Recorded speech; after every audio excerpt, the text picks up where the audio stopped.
Git versus GitHub.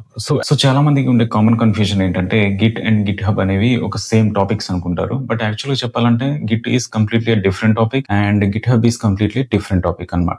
So Git అంటే ఏంటంటే for example మీరు మీ లోకల్ సిస్టమ్‌లో మీరు ఒక ప్రాజెక్ట్ మీద వర్క్ చేసుకునేటప్పుడు ఆ ప్రాజెక్ట్‌కి మీరు లోకల్‌గా ఉన్న గిట్‌ని గనుక ఆ ప్రాజెక్ట్‌కి మీరు యాడ్ చేస్తే అది గిట్ ప్రాజెక్ట్ అయిపోతుందన్నమాట. సో గిట్ స్పెషాలిటీ ఏంటంటే గిట్ రన్ అవ్వడానికి ఇంటర్నెట్ అవసరం లేదు. గిట్ కంప్లీట్‌గా ఆఫ్‌లైన్‌లో రన్ అవుతుంది. సో ఇదేంటంటే గిట్‌ని మనం ఏమంటామంటే వర్షన్ కంట్రోల్ సిస్టమ్ అని చెప్పేసి అంటామనమాట. So git and GitHub are not same. So git ఏంటంటే కంప్లీట్‌గా లోకల్ వర్క్ అవుతుంది.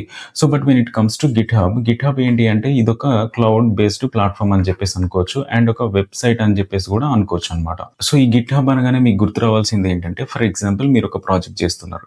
సో ఆ ప్రాజెక్ట్‌ని మీరు లోకల్‌గానే చేస్తున్నారనమాట. సో ఇప్పుడు మీకు ఒక టీమ్ కావాలి. సో మీరు ఒక టీమ్ వర్క్ చేద్దాం అనుకుంటున్నారు ఒక పర్టిక్యులర్ ప్రాజెక్ట్ మీద. సో అప్పుడు మీకు ఈ పర్టిక్యులర్ ప్రాజెక్ట్‌కి లోకల్‌గా గిట్ యాడ్ చేసుంది. సో మీ వర్క్ మాత్రమే మీరు వర్క్ చేసుకోగలరు. ఆ వర్క్‌ని గిట్ అనేది ట్రాక్ చేస్తుంది. సో ఇప్పుడు మీరేం చేయొచ్చంటే గిట్‌హబ్ యూజ్ చేసి ఒక టీమ్ వర్క్ చేయొచ్చనమాట. లైక్ ఇప్పుడు మీ ఫ్రెండ్ ఒక పర్టిక్యులర్ ఫీచర్ మీద వర్క్ చేయొచ్చు. అండ్ ఇంకో పర్సన్ ఒక పర్టిక్యులర్ ఫీచర్ మీద వర్క్ చేయొచ్చు. సో ఇలా వర్క్ చేయడానికి మనకి గిట్‌హబ్ అనేది యూజ్ అవుద్ది. లైక్ ఎలా అంటే గిట్‌హబ్‌లో మనకి రిపాజిటరీస్ అని చెప్పేసి ఒక టాపిక్ ఉంది. సో ఈ రిపాజిటరీ అంటే ఏంటంటే ఇదొక container. It holds your Git project. Like for example లోకల్‌లో మీరు చేసే ప్రాజెక్ట్‌కి గిట్ యాడ్ చేసిన తర్వాత అది లోకల్ రిపాజిటరీ క్రియేట్ అవుద్ది. లోకల్‌గా ఉన్న ప్రాజెక్ట్‌ని మనం ఏం చేస్తామంటే గిట్‌హబ్‌కి సెండ్ చేస్తామనమాట. ఆ గిట్‌హబ్‌కి సెండ్ చేసిన ప్రాజెక్ట్ ఎక్కడ స్టోర్ అవుద్దంటే ఏ రిపాజిటరీలో స్టోర్ అవుద్ది.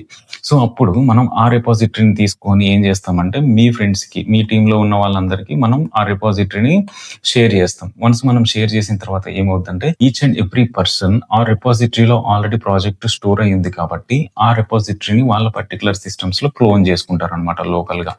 వన్స్ క్లోన్ చేసుకున్న తర్వాత each and every person different features మీద ఆ పర్టిక్యులర్ ప్రాజెక్ట్ మీద వర్క్ చేయొచ్చు.